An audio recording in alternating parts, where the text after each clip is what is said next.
Hi everyone, it's Gene Calderon here again with another teaching day, and today being Friday, we're going to look at what we call Philosophy Friday. And with Philosophy Fridays, what we do is we look at Christianity, Christian doctrines, Christian ideas to see if it actually makes sense with the real world and with the way we are trying to live in the world.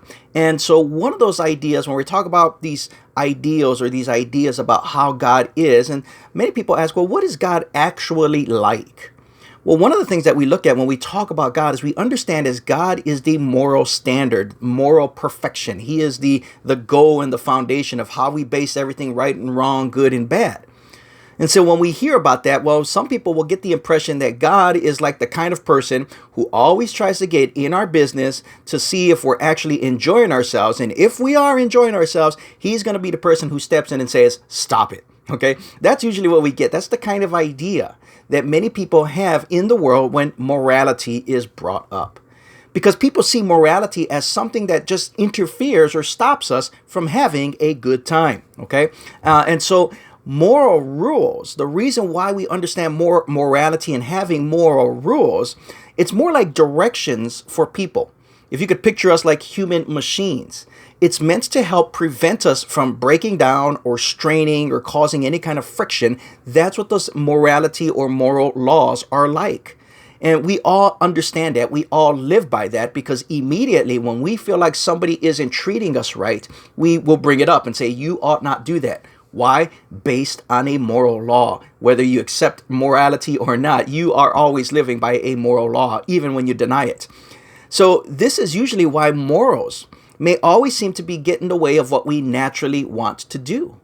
It's just like learning something new that you've never tried before. When you have somebody teaching you or mentoring you about how to do something, you're more likely to hear from them, no, not like that. Don't do it that way. It's like this, right? You're more likely to hear that than, hey, you got it right the first time. Hey, you're a natural at this. I mean, that's possible, but more than likely, you're going to have to be corrected a number of times before you actually get something new right. And so people would much prefer to talk about moral ideals than rules or ways of obedience to a moral law. So for instance, a moral perfection would be an ideal since none of us can actually achieve it. That's why it's an ideal. It's something, it's a goal. It's something we're striving for, moral perfection. And so any kind of perfection in any realm of learning or living is going to be an ideal. But this can actually be a little bit confusing when someone says that a certain thing or a situation would be their ideal. You see, what they've done is they've taken that standard and kind of made it their own subjective standard that only applies to themselves. But they're going to hold everybody else usually to a higher standard than that. So we might start to believe that moral perfection is just a matter of preference and that the rest of us actually don't have to share in it. But whether we know it or not, we're going to hold other people to that moral perfection, especially when it comes against us. And I always say this, you know truth, you know morality based on your reactions more so than your actions. You can justify your immorality by giving excuses, but when somebody does it to you, you immediately know it's wrong and you immediately apply that perfect standard of morality to other people. Happens all the time.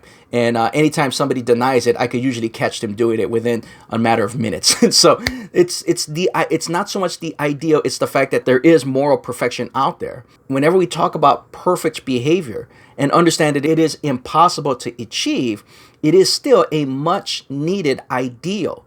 We still need to understand that moral perfection is the goal for every man and woman, and we all hold to that. And we all need to be willing to accept that, whether we are going to practice it or not. You will practice it, whether you are aware of it or not. You're going to hold somebody to a higher standard than what you think you hold for yourself if you've created your own, if it's anything besides perfection.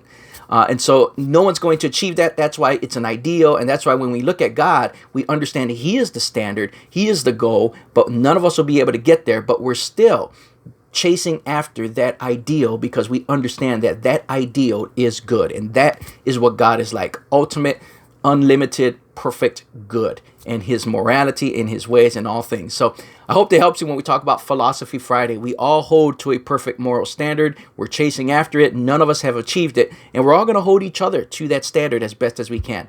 So I hope this helps. God bless you. Thanks so much for watching. Again, I am Gene Calderon with Gene Calderon Apologetics Ministries, serving with Ratio Christi at Purdue University in Northwest, where we teach and train students to be able to defend their faith, know why we believe what we believe, and to share that in a winsome way with other students or peers or people that they just meet in their everyday lives.